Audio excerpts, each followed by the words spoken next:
Welcome to the Adaptation Community Meeting. I'm Danielle Miley. I work in the Global Climate Change Office at USAid. I'm also the COR on ATLAS, Adaptation Thought Leadership and Assessments project, which hosts this monthly meeting. And for those who don't know, we meet on the third Thursday of the month. And we encourage you to join us for the November meeting on the 16th when we'll be presenting our Philippines Be Secure project on water security. Just another housekeeping note, we will not have a December meeting because of the holidays, but we will pick back up again in January. And as we always announce, we invite you to speak at our monthly meetings. If you have an interest in doing so, please look on Climate Links for the opportunity to express that interest. I think that's it for housekeeping. So I'll do a quick introduction. Today we're going to hear from Dr. Molly Hellmuth from ICF. She's going to present on addressing climate risks to hydropower systems and planning for their resilience. And Dr. Hellmuth is the focal point on water in Africa for ICF's Climate Adaptation and Resilience team. She has more than 20 years of experience developing climate risk management strategies, tools, and guidelines for various clients, including USAID, as well as the World Bank, the African Development Bank, U.S. Millennium Challenge Corporation, among others. Molly leads the work on integrating climate resilience into power systems planning under USAID's Integrated Resource and Resilience Planning projects in Ghana and Tanzania. And she's also developing a climate change risk screening tool application for hydropower facilities in the lower Mekong River Basin with support from DOE. That's a little bit about Dr. Hellmuth. And then I just want to mention that based on a recently released paper developed by the USAID-funded Resources to Advance LED's Implementation, or our Rally project, this presentation, and Dr. Hellmuth will elaborate further, is going to highlight how climate change can affect power generation resources, particularly hydro resources, as well as an approach that can be taken to address climate risks, both at the project and sector level. And then after that presentation, we will have time for Q&A. So please stick around for that portion, and with that, I will turn it over to Dr. Hellmuth. Great, thank you. I feel like I don't need to give the presentation anymore. I'm delighted to be here today, and I just want to thank USAID and the ATLAS project for having me. I am going to speak about addressing climate vulnerability for both power systems, resilience, and energy security, and there'll be a heavy focus on hydropower resources, even when I'm speaking more broadly about the power system planning. So, as Danielle mentioned, this project, or this paper that I'll be presenting today, was actually supported through funding from USAID Rally. ICF leads the USAID Rally project, which is Resources to Advance LED's Implementation. And we provide strategic and support development and implementation of low-emission development strategies. And we provide, we've been developing tools and technical assistance to both USAID and to developing countries. So as part of the activities under USAID Rally, here's a few of them. I mentioned the tools. We've developed a clean energy emission reduction, or CLEAR tool. We provide a lot of support for nationally determined contributions, both the analysis and implementation support. And amongst other activities, again, the support for white papers and knowledge management, including the hydropower paper, which you can see the cover right there, and you can download on the Rally website. So today I'm going to talk about why it's important to incorporate climate change into both power system planning and project level planning, how climate change is being integrated into both the power systems and project level planning, and then I'm going to provide two examples. Danielle mentioned that I'm working on integrated resources and resiliency planning in both Tanzania and Ghana, so I'll present some of our outcomes from Tanzania. And then I'll also speak to some of the work that I've been doing in Southeast Asia, where I've developed a hydropower app for screening climate risks for hydropower projects. So why is it important to incorporate climate change into power systems and project level planning? So there's been a large increase in investment in low emission development strategies, including renewable energy resources and hydropower resources. And a lot of this is motivated to support mitigation, so the reduction of greenhouse gas emissions. There are incentives for these types of investments, and the investments have been growing. At the same time, the adaptation side is not being addressed in the same systematic manner. So hydropower and renewable energy resources themselves face climate impacts. And so these are not being addressed. And as a result, I mean, today, when you see that when you have a hydropower shortage, what happens is typically the utilities will often substitute higher greenhouse gas emitting resources in order to meet those needs. So the result is higher cost to the utility, higher cost to the customer, and higher cost to the environment. So that's an analogy for looking forward into the future. If we're not taking into consideration these climate risks, when we're making these massive investments in renewables and hydropower, these investments may underperform, and that may result in increases in greenhouse gas emissions because alternative fuel supply sources are being used to meet increasing demands. So at the moment, climate change is generally not considered in risk analysis, business risk analysis, or in power planning. So why is this? I mean, there's low recognition that future climate will have an impact on the potential risks, that future climate will differ from the past, and that this will have an impact on business performance at various timescales. There's a lack of access to relevant weather and climate information. In some of the countries where I work, where hydropower assets have been developed, there's actually no historical flow record. And they start, as soon as they decide that they're going to build a hydropower plant, and that can take 17 years, they start collecting information on the flow. So, you know, it's a really difficult circumstance in any, you know, today, much less taking into consideration that that flow may change in the future. And then there's many utilities are discouraged, and I found this out when I was in Southeast Asia speaking to them about the different types of investments that they might make, about the potential high costs of making adjustments to business plans, but they don't always have to be costly, and over the long run of the projects, often the benefits outweigh the costs.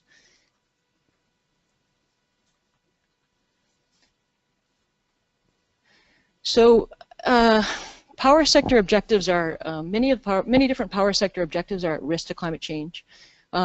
These include operational risks, strategic risks, and financial risks. So you can think of some of the operational risks being physical risks, so the impacts of flooding to different assets. In my work in Tanzania, the access roads to hydropower plants have been cut off because of damages due to flooding, which has resulted in difficulties in their operating and managing the dam. And then there's the real big one when it comes to hydropower is the fact that hydropower, the fuel is water, which is dependent upon climate. So any change in rainfall or temperature can affect the flow, which effectively affects the resource, the generation resource. So that's a very big operational risk. Some of the strategic risks include commercial. Regulatory is a big one. The ability to meet environmental requirements. So as climate changes and hydropower plants have many regulations in terms of meeting in-stream flow down, their ability to be able to do that can become compromised as a result of changes in the distribution and timing of flow. And then financial risks are a big one that's important to utilities in particular, but there can be, you know, the utilities can incur revenue loss as a result of direct damages to assets. They can incur greater capital expenditure and operational expenditure as routine maintenance like dredging becomes more frequent. And financing risks. So the actual creditworthiness of utilities can be affected as a result of some of these impacts from climate risks. So in terms of comprehensive power systems planning, and in a lot of the countries that I work, developing countries, these plans are actually lacking, and it's especially critical in these kinds of countries where, you know, power is unreliable or inadequate, where there's a low level of access to electricity, where there are low emission development goals that they're trying to reach. And so a comprehensive power system plan will allow you to look broadly at what your goals are and understand what your supply is and how your demand is growing and how your supply needs and your investment needs might change in order to be able to meet some of these objectives, like increasing access to power and, or meeting your low emission development goals, which in some cases may have a less priority than some of the other objectives, particularly in developing countries where a large majority of the population doesn't have access to electricity. Integration of climate change into project level planning is just at a very beginning stage in terms of implementation of resilience measures. I'll bring up a few examples. Most of the examples are happening in the developed world context.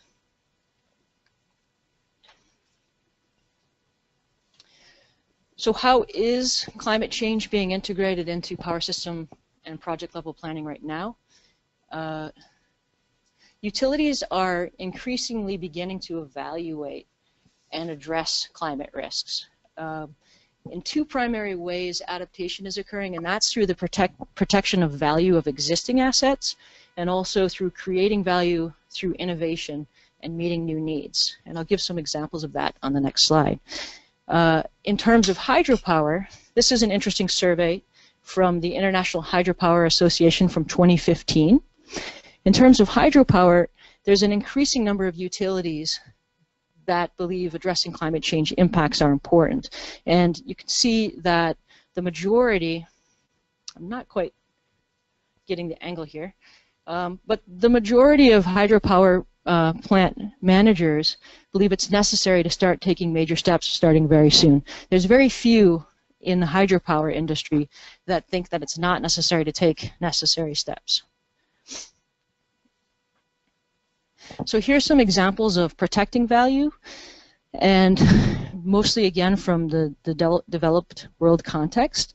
Energy in the US has relocated data centers away from flood risk areas.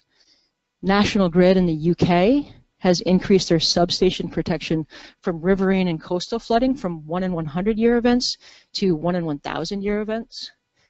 The Independent Electricity System Operator in Canada is focusing on low frequency, high impact weather related events and putting systems in place to address those.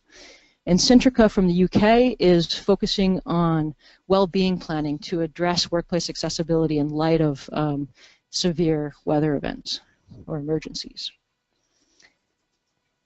This is a difficult slide to read, but it's from the International Hydropower Association 2015 survey. And this is an example of the types of adaptation measures that are being implemented by hydropower utilities today. On the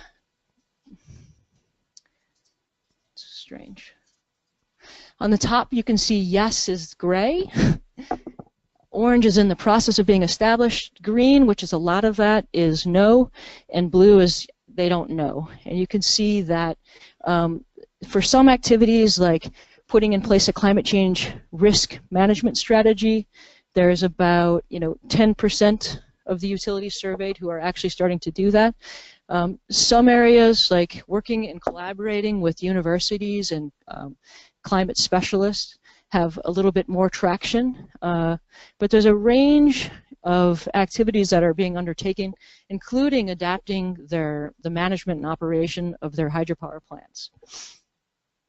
It's a little bit less so on the engineering side right now, but that's starting to change as well. And here's some examples of, here's an example, I think the best one that I've seen in terms of real substantive changes being made by a hydropower plant. And this is in Iceland, and by Landsvirkjun, definitely not pronouncing that correctly, the national power company of Iceland, but they've actually expanded the Berfell hydropower plant by something like 150 megawatts. I mean, almost doubling the capacity to cope with expected increases in flow rates as a result of glacial melt. And in this case, temperature increases. We're already starting to see a very strong trend starting from the 1960s, and that's having an impact on glacial melt rates and on river flows. And so they felt confident enough to make that kind of investment in their hydropower plant. And so since 2006, they've been only using the last 20 years of historical records because they think that's a much more accurate predictor or determinant of where they are in reality in terms of their climate. In Hydro-Quebec, they've been leading a lot of the work in terms of analysis and changes in the hydropower world, but they have updated the reference time period that they use in their climate normals for temperature, and they've included a temperature trend, and they've actually integrated these changes into their 10-year procurement plan, which was then approved by the Quebec regulator. And what happened is when they changed the temperature trend and the temperature normals to reflect higher temperatures, the amount of power that they needed to meet these heating degree days or to meet heating actually decreased as temperatures increasing. So that's another kind of interesting example where you can see that the load energy requirements were reduced significantly as well as peak loads as a result of taking this temperature and increasing temperature trend into consideration. So I'm going to give 2 examples of the work that I've been undertaking with ICF. The first one is the integration of climate change into power systems planning, and that's the USAid Integrated Resource and Resilience Planning Project. And the second one is the integration of climate change into sort of a high-level risk screening for hydropower plants in Southeast Asia. So for the first one, I'll focus on Tanzania and the work that we're doing with Danesco. And for the second one, I'll be focusing in on Vietnam and the work that I did with Vietnamese Electricity Corporation and the managers of the Plai Krung hydropower plant, which is a conventional hydropower plant.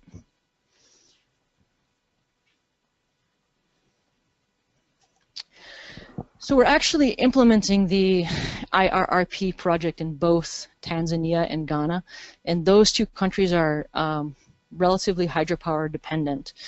And the Integrated Resource and Resilience Planning is a tool that's used for longer term planning, and it's not just in the power sector, it's also in the water sector and other sectors as well. The typical phrase is integrated resource planning. We added in a second R, which is to bring in risks and resilience, and not just climate change risks, but a range of other risks as well, like fuel variability and other risks that might come into power planning. I'm focused on the climate risk piece and the resilience piece, and so that's what I'm going to speak to today. And I'm going to focus again on Tanzania, although I'm going to Ghana tomorrow, and there's a lot of interesting work happening there as well.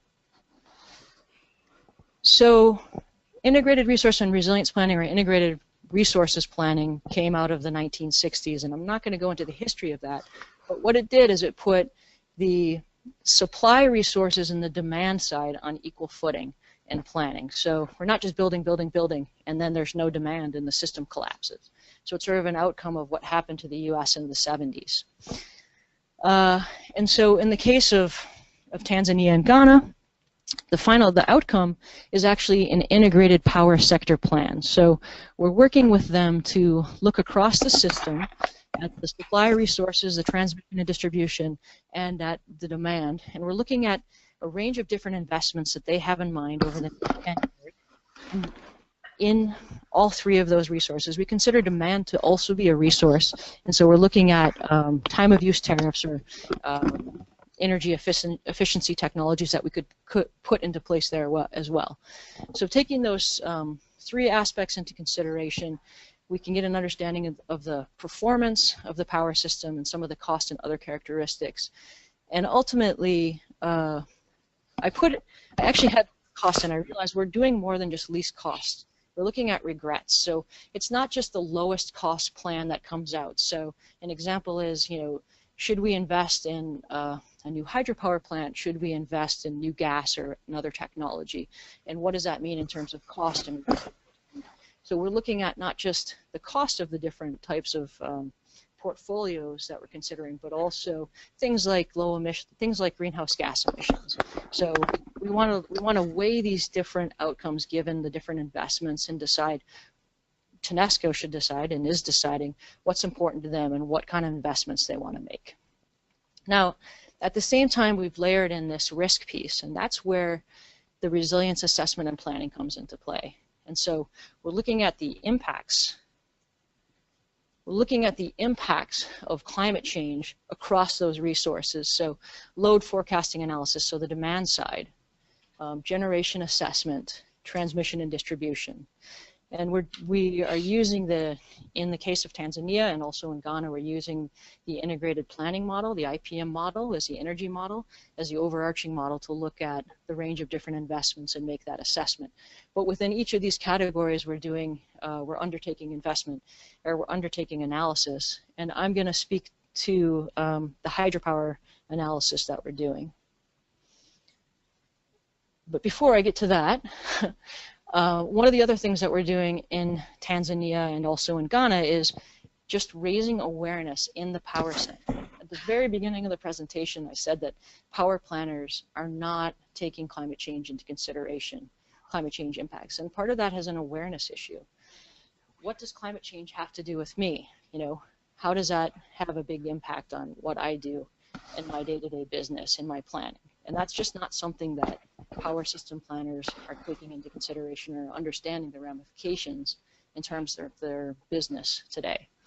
So as part of the work, we developed a risk and resiliency report for Tanzania, and we had a risk and resiliency workshop, and we worked through with Danesco to refine the results that we came up with in terms of, and this is just one example focused on the generation assets, but implications of different climate stressors, the impacts of those stressors on different generation resources. So here you see hydro, thermal, and renewable resources, right? And so it's as much about developing a power systems master plan that incorporates climate change, but also building that understanding and buy-in that this is actually something that they should be taking into consideration. And so, you know, hydro is one of the more important assets in their portfolio, and it's also one of the most impacted resource in Tanzania, both by periodic drought, extreme rainfall and flooding, changes in flow variability and timing, and erosion and sedimentation are a big issue because of upstream land degradation. So for Tanzania, you can see this is Tanzania. This is the Rufiji Basin, and this is the Pangani Basin, and that's where the bulk of the hydropower resources are located. In the Rufiji Basin, I'm going to focus a little bit more on that, but that's where over 80% of their hydropower is coming from today. So historically, it's been a very large source of electricity for Tanzania. Right now, it stands at 46%. They've invested quite a bit in gas and other technologies, so it's actually gone down considerably over the last 10 years. There's also been a decline in hydropower reliability over, I'd say, the last 10 years, and that is in part due to, you know, changing hydrology, but also increases in agricultural water use, and also degradation of their existing assets, because many of them are very old. So from a paper published by Watkis, in 2011, well, it actually comes from the World Bank, but anyway, there's high costs as a result of drought in Tanzania, both in terms of substituting fuel when hydropower is short, as I mentioned before, but also in terms of just affecting the economy writ large as the electricity system becomes less reliable. So this is from the Risk and Resilience workshop that we held not that long ago.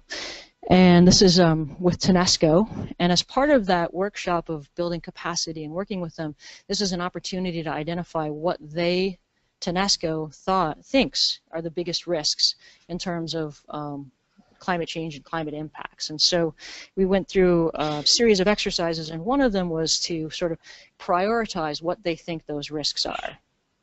Now, from a hydropower perspective, the Danesco identified some of the current climate impacts as the increase of fuel costs due to substitution when hydro is short, the uncertainty that they face in annual planning. Is hydropower going to, come through for us this year, or are we going to have a drought situation and have to rely on other resources? And that creates a big uncertainty in their planning. They noted increases in dredging, reduced access to hydropower plants, damaged turbines from sedimentation, and also damaged spillways from flooding. And here, if you can read, this is from one of the groups. The number one priority risk that this group identified, and that was actually common across the three groups, is just the increased generation cost due to drought, which is a big financial risk for them.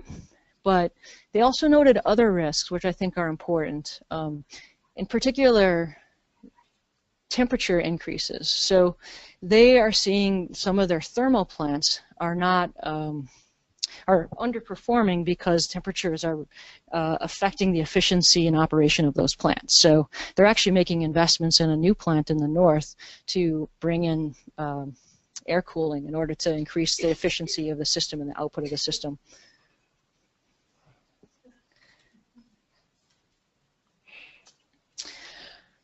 This is from our report, and I just, I haven't spoke so much about climate change, but for the Rufiji River Basin, the projected changes are, increases in extreme precipitation. And if you look at the projected changes here, you can see the risks to the left. And generally speaking, the risks increase unless they have capacity in place to be able to take advantage of those higher flows, which could be an opportunity. Generally speaking, increases in extreme rainfall represents a risk. And at the same time, you see reductions in annual rainfall and increases in consecutive dry days. So it's a risk that they're going to have to be prepared to manage. And because we're developing a power systems master plan, those are the kind of risks that we want to embed and get them to start addressing now. So here's some results from the hydropower modeling, working with David Yates at SEI to apply the wheat model. And this is just one example of a climate scenario that we ran through the wheat model. The time frame there is 2016 to 2040, and that is generation in gigawatt hours per year.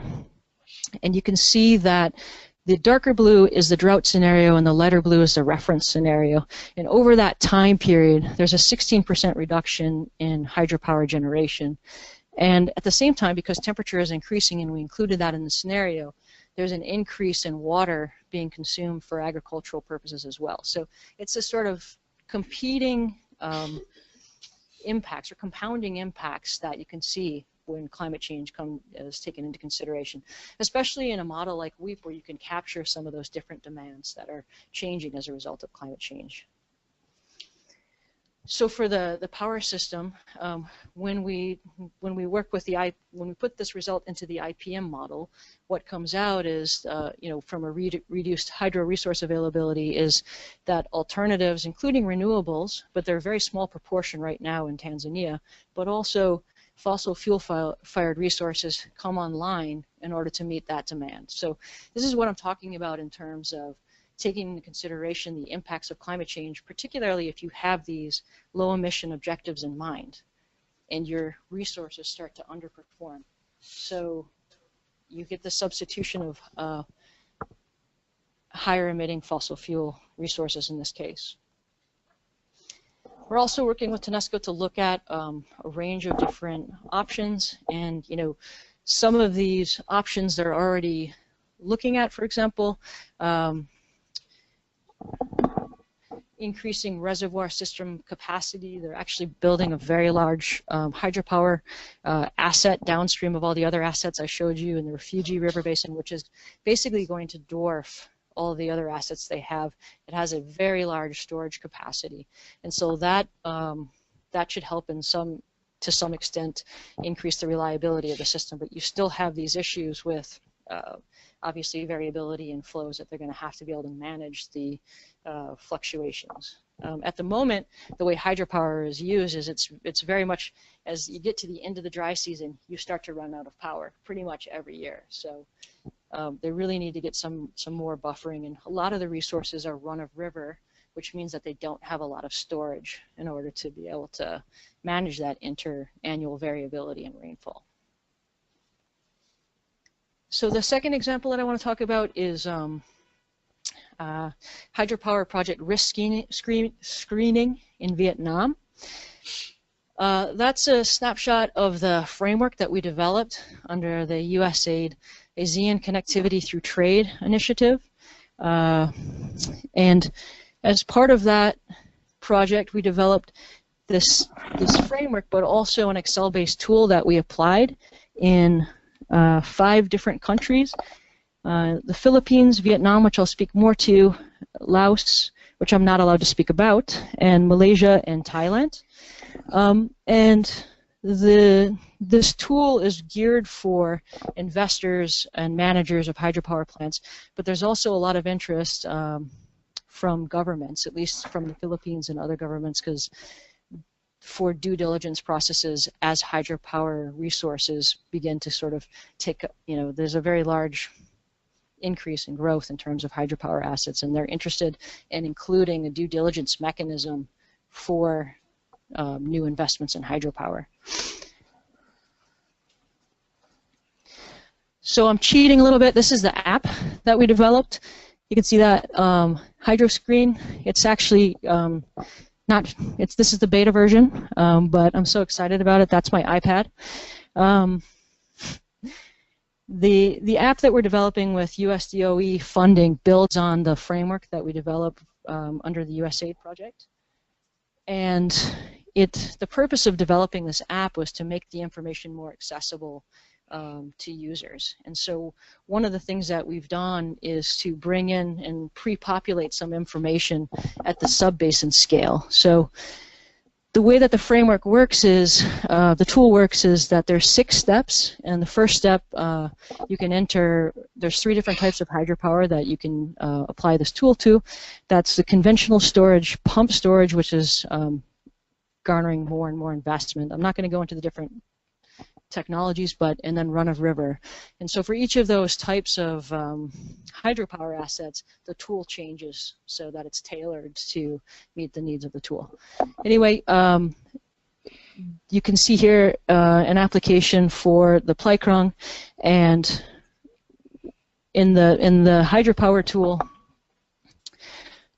we bring in information on historical flow and trends, and then projected, not trends, this is beta, shouldn't have trends in there, but projected climate information. So for both changes in flow, rainfall, temperature, flood, and drought.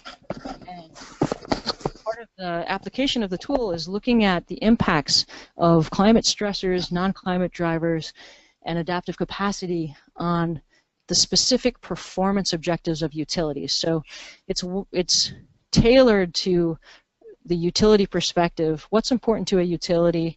It's meeting environmental regulations, meeting their financial objectives and goals, and meeting their social performance objectives. So I'm gonna go to the next slide. But one other thing is, within the tool, once they assess the risk to those objectives, there's a series of recommendations and adaptation measures that are provided based on the level of risk. So I'm just cutting to the chase here because this is the outcomes of the Plykrung application of the tool, and so I'm really wishing this pointer worked. But anyway, you can see on the top there the environmental, financial, and social performance objectives that the Plykrung has chosen that were important to them. So that's meeting in-stream flow requirements, respecting water ramping rates, financial, maximizing revenue, maintaining efficient operations, meeting peak demands, and social objectives included having a positive impact on society and ensuring the safety of society. And a lot of these hydropower reservoirs serve two functions. One of them is hydropower generation. You can also have multi-uses that they serve, but also a very big one is flood risk management. So ensuring the safety of populations is a big part of the operation and management of these hydropower dams. I'm just going to focus on the objective meeting in-stream flow requirements, and the C and the F are basically the current and the future time frame. And what they do is they take a look at the impacts of increasing temperature, changes in flow volume and timing, changes in sedimentation, changes in extremes like floods and drought, changes in salinity where it's applicable, and how those impact their ability to meet in-stream flow objectives. In addition, they take into consider changes in land use and land cover, whether or not there's upstream or downstream hydro that can influence their ability to meet the objective, changes in population growth and energy demand. And then there's some factors that can help them to manage some of these risks. Do they have, for example, early warning systems in place? Do they have access to high-quality hydrologic forecasts? And surprisingly, access to forecasts is not something that's common for a lot of these hydropower dams. To me, that was actually surprising. This green here is the belief they don't have access to high-quality forecasts right now, but in the future they think that they will. So, but for the Pleikrung in particular, meeting in-stream flow requirements, meeting agricultural demands during the dry season is a very big challenge. And so they identified that as one area where they face currently medium risk. You know, they have an inability to actually meet those needs already, and that they see that that will be increasing as a result of increases in temperature, changes in water availability, increases in water demands as a result of increasing temperature and other factors. So for them, that's a very big challenge that they face that may be exacerbated as a result of climate change. And then the next step is to go through the different kinds of recommendations that come out of the tool as a result of the risks that they've identified. So in the case of meeting in-stream flow requirements, the idea is to develop drought management plans. Sometimes they'll have drought management plans in place, but they don't take into consideration changes in climate, for example. Improving coordination between competing water users. Some of these recommendations aren't necessarily something a hydropower plant manager can do, and they might require governments to get engaged. And actually, in the trainings that we do, there are representatives from different government agencies as well. Implementing public outreach activities to raise awareness of water scarcity, and in this case, supporting water use efficiency, because competing water users also play a very big role in the scarcity and inability of them to be able to supply power during the dry season at certain points. So just bringing it full circle, this is integrating climate change into power system planning and project planning is actually at a very nascent stage, but it's really important because it'll help them power planners and project planners to better understand the implications to their businesses, to their bottom line, and that's what's important to them. It's not, you know, I used to walk in and they'd be like, "Oh, you're the environmental lady," you know.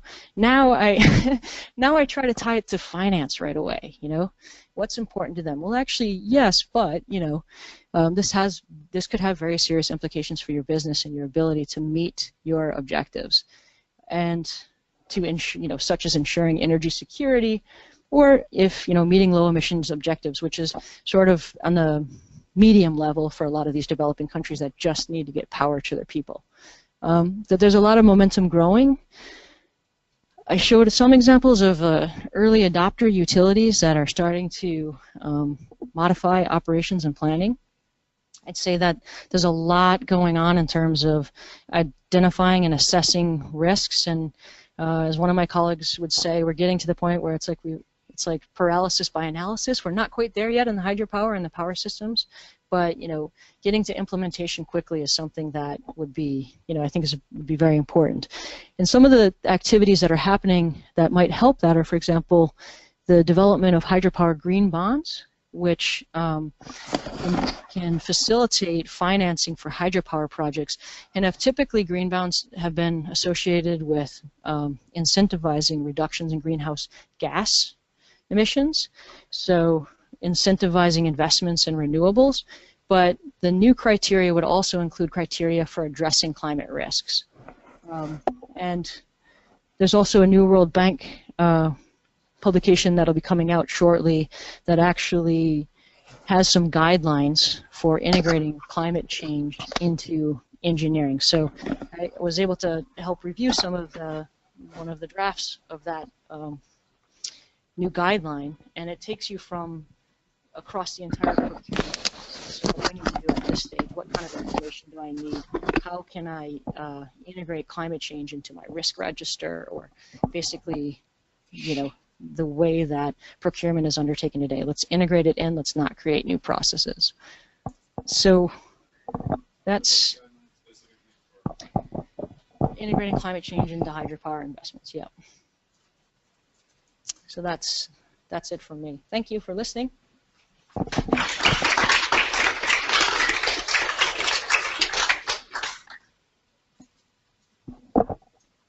Do we need this, or we do? Okay. Great. Thank you so much, Molly. That was an. Oh, okay. Great. That's all I was going to do. Okay. Thank you, and we'll now. Yeah, so we have Q&A. We have room until 5:30, so we have plenty of time for Q&A. As you might notice, this is not an amplifying mic. This goes directly into the webinar.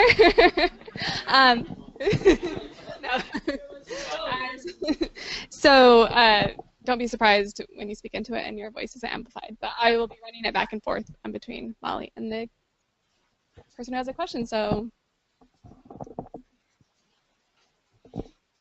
Hi, Charlotte Germain-Aubry from MCC. I'm wondering how much of the lessons learned from one country are transferable to another. I know you're working in a lot of countries in Asia, but also in some in Africa. So do you see sort of patterns that can be generalized and can serve as guidelines for, new countries, new projects, etc.? Yeah, I think this is the integration of climate change into hydropower, into power planning is very new, and so I think that the lessons learned from Africa and Asia are very transferable because we're talking about proven technologies, right? And so even if there are limitations in one area, maybe in terms of capacity, operational management, the general lessons do apply. I would say that there's generally, from my experience, higher capacity in the Asian countries that I've worked in terms of the operational management. But when it comes to your basic kind of design and construction, they're very applicable. You might just probably need a little bit more in terms of capacity building in some of the African countries that I work in. Ghana has a very high capacity, though, I would say, relative to other places. So.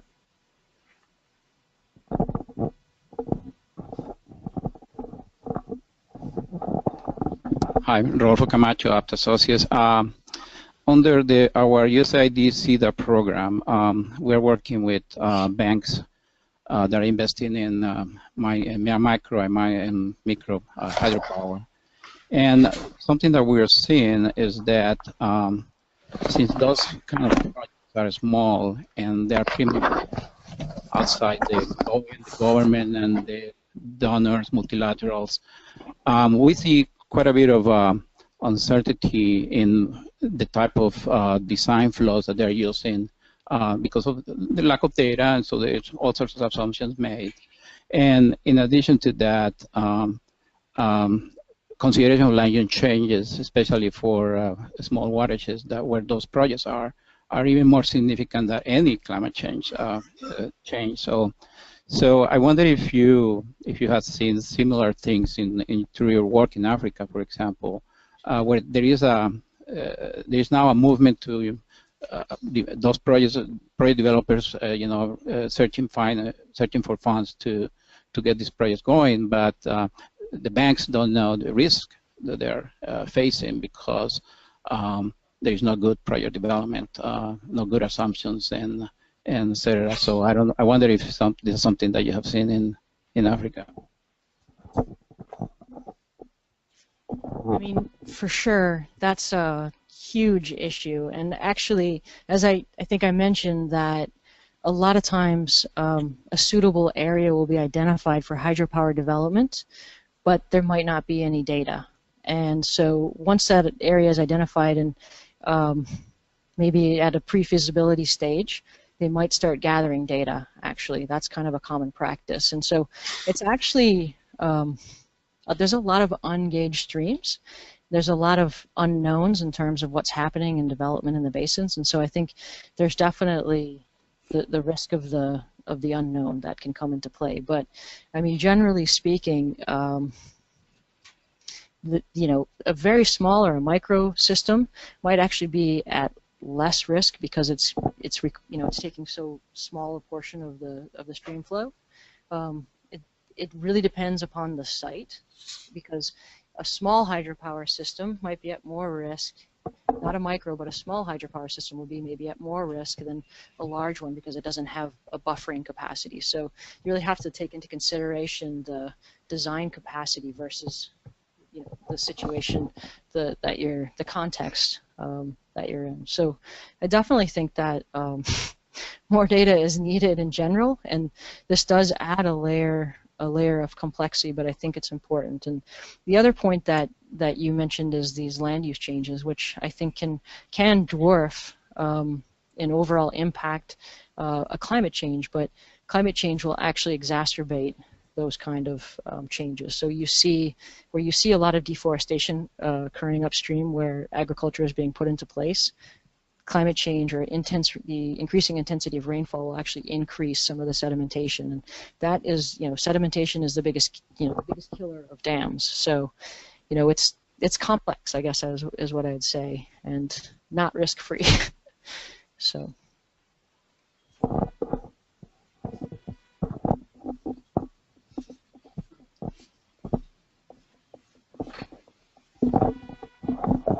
Thank you. Asmorom Gilao, Epsilon Innovation Group. Could you clarify on the app? Because climate impact on hydropower is not really easy process. It's a complicated process. It requires a lot of information and in-depth analysis. What are you going to? What information are you going to transfer to the end users using the app? Is it for utilities, for general public, for awareness, or for decision making? Thank you.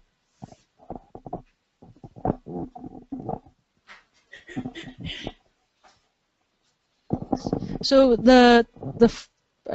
one of the things that I should mention about the app is that it's a very high-level risk screen.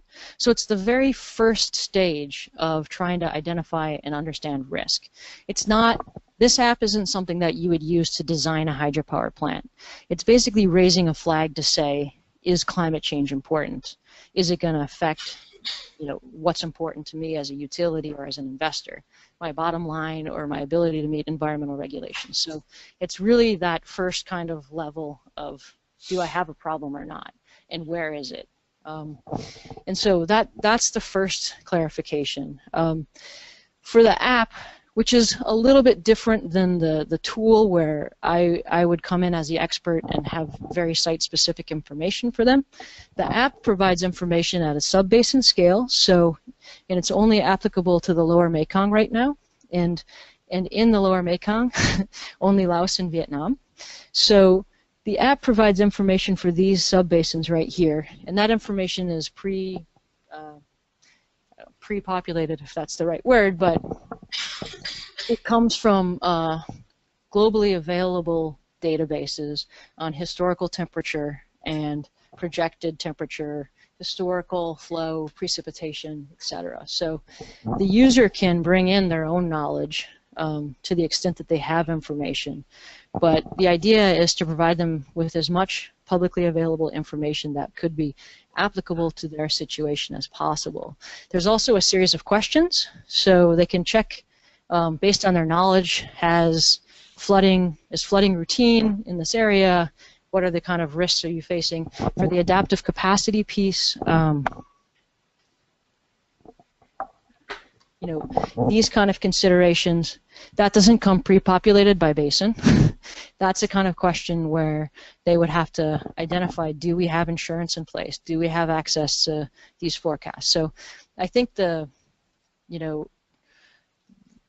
information that you can provide at a basin level is useful in terms of identifying potential risks. It's when you start getting into the next layer of the onion and the next layer of the onion that you might need to have more detailed, and you will definitely need to have more detailed information. But in order to build a dam, you have to have detailed information to the extent possible. So this is just one additional piece.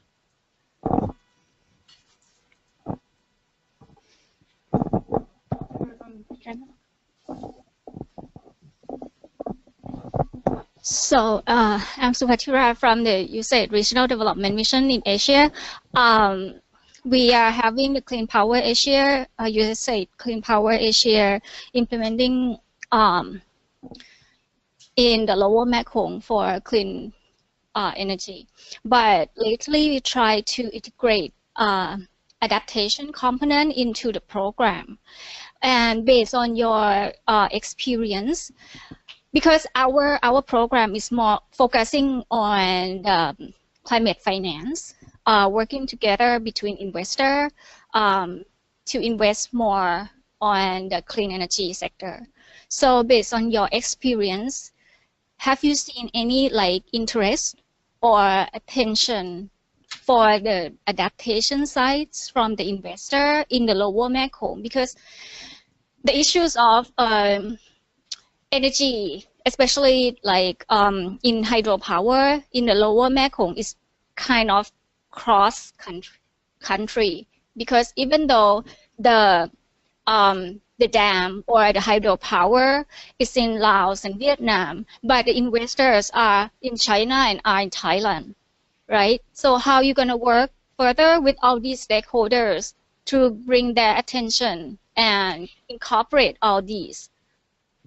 Thank you.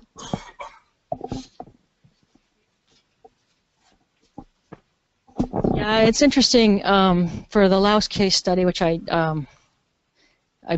can't really talk that much about. That was an interesting. That's very interesting because they export a lot of their power, right?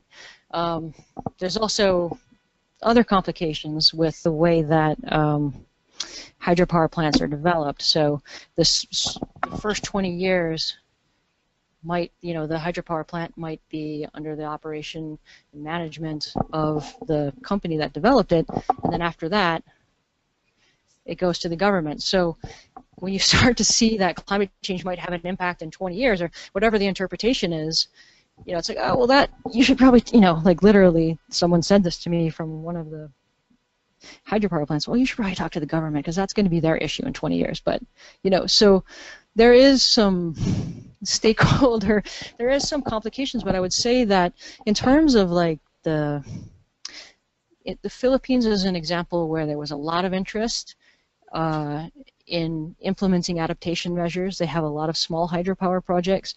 They have seen an increase in extremes. They've seen an increase in impacts on their hydropower systems, and the reliability of their power systems has been decreasing as a result. So there's a lot of interest, I'd say, in the Philippines. In actually all of the hydropower plants that I work with, even Plycrone, there's a lot of interest, and they're already starting to implement certain activities. Kind of.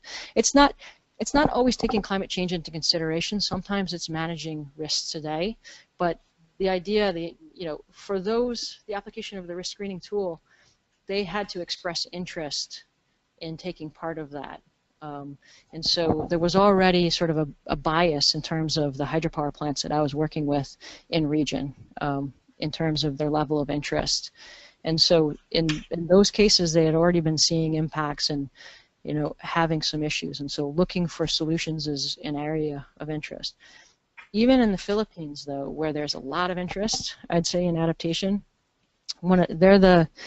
they rose the flag very high, I'd say, in terms of, ooh, it might be hard to convince my company because it's such a big upfront capital cost. And so, there's a big demand for that next step, which is to demonstrate the benefits of adaptation over time. So I think that, there's a sort of a fear of these perceived costs, but over the life cycle of the project, actually, the benefits may outweigh and should outweigh if you're managing the risks well, the costs.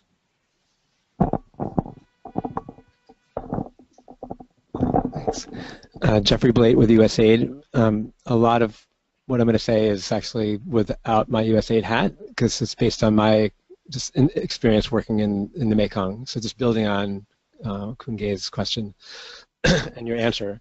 So first off, thank you for an excellent presentation, and I love the fact that the integrated framework includes the demand side, because what I heard a lot in the Mekong region, Lower Mekong Basin, was plans are being made based on just projected demand, and the point that you made earlier about energy being the driver of growth, which is really what the countries want.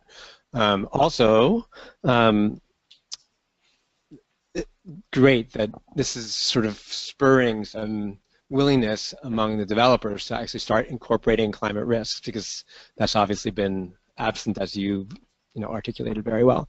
So in the Mekong, I'm just looking at this graphic here and trying to understand a couple of things that were really, really important in the work that I was part of. And I'll just say I was working for WWF at this point, where there was great concern about ecosystem collapse and the fact that 60 million people in that basin depend on fish and aquatic resources for their protein, most of their protein, like 80%.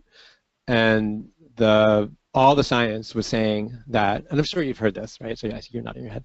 All the science was saying there aren't any ways to mitigate the impacts that the dams were going to have on aquatic resources.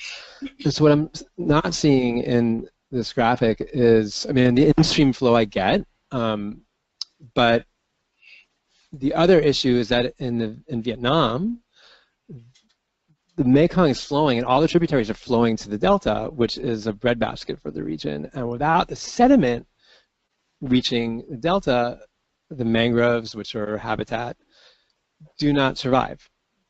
So I'm just trying to see how this risk framework is including the fact that rivers have more than just water. And so that's part of my question. And then the other, I guess, is just building on Kunge, that there's, not just the developers. So then I'll ask them a couple of particular questions, like, have there been, as a result of these analyses, any changes in the siting, not just the design or the operations, but the siting of any of the dams? And secondly, have any of the financiers, the underwriters, have they said, oh, wait a minute, let's rethink this? Sorry for that long question. So the first thing is that that's a subset of the performance objectives that they could choose. It's not an inexhaustible number of pre-populated sub-objectives in the tool, but there is, protecting aquatic life, right? That's not, I understand the dimensions that are, what's happening in the Mekong in terms of the sedimentation being withheld and the impacts that's having on downstream ecology. And I think that's a really, really good point. That's not really at the project level. If it's a regulation, if it's something that as a dam operator is sort of filling out this tool, I think that would be a great thing to be able to add in and say, hey, you need to be thinking more about, not just the people downstream, or you need to be thinking about this issue of sedimentation, and we need to maintain the river quality to a certain extent or degree. So I think that's something that we could add in, and I think that's a really good point, because we're actually still developing it. One of the, if I would have filled this out, I would not have ranked the risks this way. Yeah, but I mean, for all of them, for all of the hydropower companies that I worked with, I would not have filled out.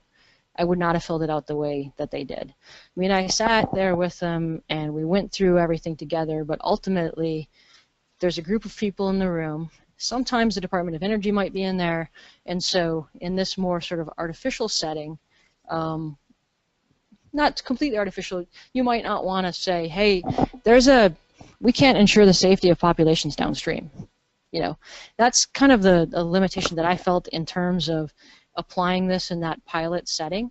I'd say for Laos, they were, I don't want to say, they filled it out closer to maybe how I would have filled it out, but then didn't want to release the results because the board. So it's an issue. I mean, but if it's a due diligence tool that is being required by a government and it's part of a project development and these questions are being asked, I think it serves a value and a purpose. I think it served a value and a purpose in terms of raising the awareness of the electricity companies, the Department of Energy, and the stakeholders. But you know, this could be an interesting exercise to take with a room full of people sitting downstream. You know, somebody representing the fish. So I think part of it is who's sitting in the room and, you know, what are their motivations. And that's not to say anything negative. It was great participation with the hydropower plants that I did work with, and they had expressed interest in undertaking the activity, which I also was very appreciative. But, you know, we didn't have a representative of the fish population or so. And along those lines, I mean, as I understand it, this tool and this process that you've gone through, Chris Perrine, Atlas Chief Party, is meant to look at risks to this new infrastructure, this new hydro plant, not the other. And the other side of the coin should be covered through an environmental impact assessment, hopefully. Right, but that's a separate issue and a huge issue, obviously.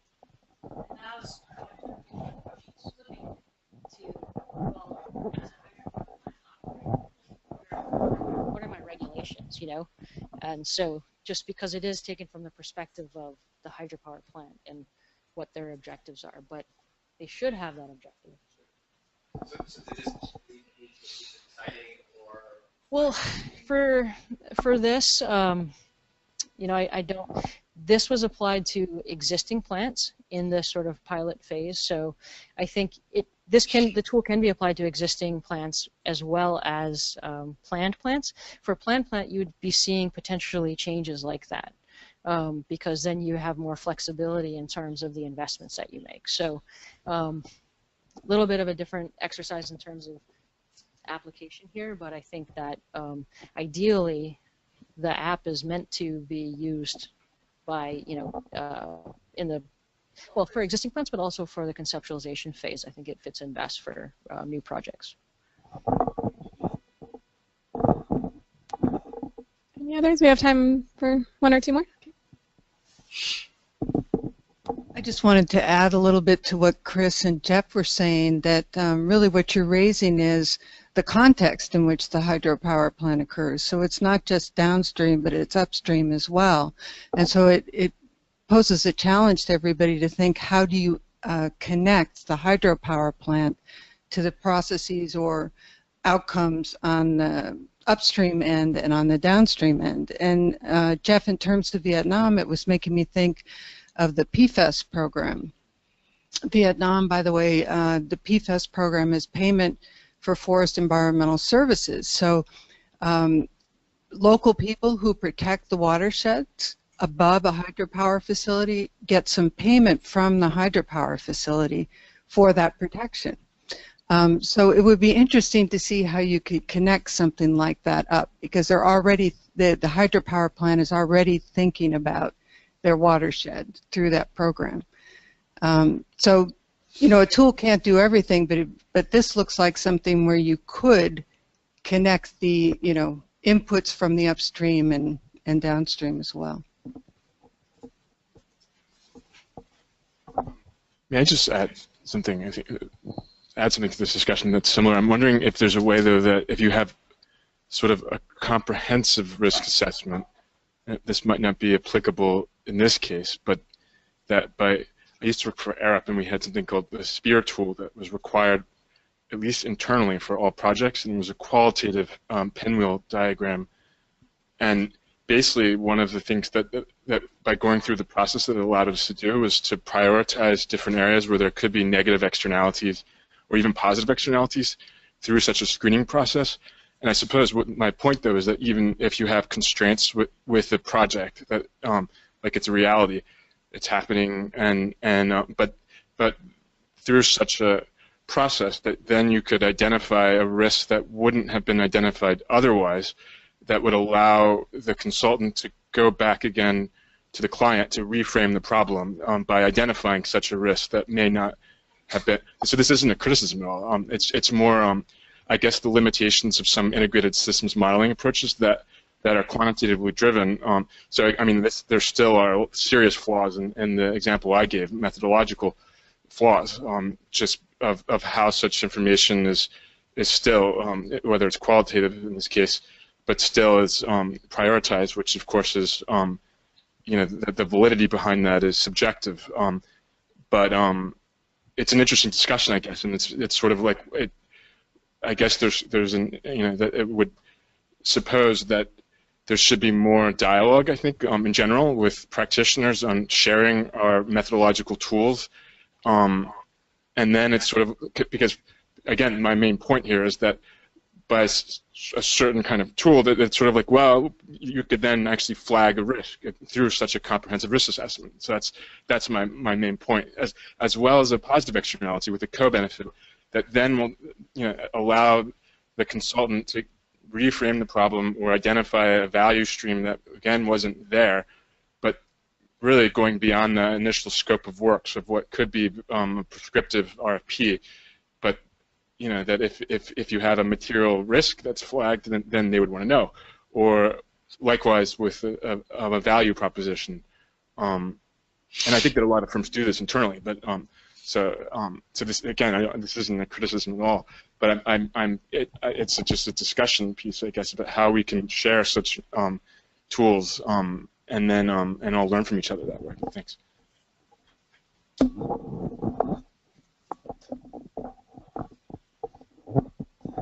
Yeah, you know, the IHA actually has a sustainability, hydropower sustainability framework that does look much broader. And one of the, so that's one area you would see downstream issues coming up much more crisply, I guess. And if they don't choose that as something that's a priority to them, so in a way this is also subjective. We had discussions with DOE. Do we want to basically, when they click off all those boxes in the beginning, what kind of asset, this, that, and the other thing, do we want to pre-populate the risk fields for them? And we thought about it, but the value of them going through the tool and thinking through the processes, we decided was more important than, it's not that you're giving the answers, because, you know, at a basin level you don't exactly know the risk at a point. You know, they're going to have to refine it, but that was, we talked about it for a while, and that was one of the areas where we all kind of agreed that let's let them go through this process, and sort of, it's a learning tool as much as anything.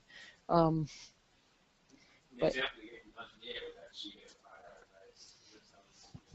yeah. Okay. In terms of the forestry, though, a lot of the hydropower assets that I worked with and applications, so they're already existing assets, but they actually do have, as part of the development of the hydropower plants, a requirement to, you know, pay upstream communities, and like there's basically for maintaining the forest. So that is something that I came across, and actually comes across in terms of some of this land use, land cover discussions that we had. These are like points, but for each of those points we had a lot of discussions about, you know, what are we doing right? How, you know, actually the forest, did that work? You know, because sometimes even though you're paying people to maintain the forest, they still need fuel. So it was very interesting to get more in depth on some of these non-climate drivers that come into play. All right, we'll take one more question and then probably wrap it up, but feel free to continue the discussion informally. So when you're looking at a greenfield project, have you been able to assess yet, or is it still too early to assess what the increase in CapEx requirements for a project developer would be on a % basis when trying to incorporate climate mitigation risk into their planning?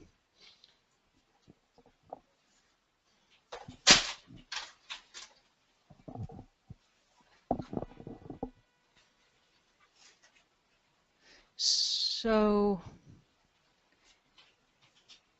I'm not sure, I might need help on this one. Looking at a greenfield project, trying to understand the capital expenditures as a result of the increase in capital expenditures to adapt to potential climate changes. To make the hydro plant more climate resilient. Okay, yeah.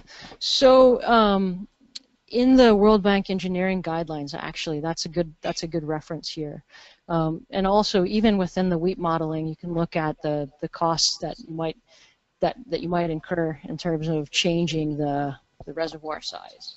But we didn't actually do that. But that is something that you could do in a kind of robust decision-making framework where you take a look at the range of potential climate change impacts and the types of investments that you might make in order to help to mitigate those impacts over time. So you could actually do a kind of life cycle analysis. So that type of analysis is feasible. There's going to be a bit of uncertainty, but with the robust decision-making approach, you can kind of bound that and sort of understand some investments may protect you, may increase your resilience over a wide range of potential changes. So it's not just that you have one option, and that's, raise the dam height. There may be other things that you can do that improve the resilience. And so you'd kind of want to look at the whole kind of range of applications and develop a portfolio of options and test that. Because I'd say that maybe the first instinct, and I'm an engineer by training also, would be, what can we build? But it doesn't always have to be that way. It can be through reforestation. It can be through changes in operations. That's one of the biggest things in Tanzania, is that some of the impacts that they've been feeling or that they've had, sometimes they're draining the dam because it's a political season and they want the lights on. So it can be as much operational as a drought. So it's, but to get back to your question, you can do that kind of analysis even under sort of deep uncertainty conditions like climate change.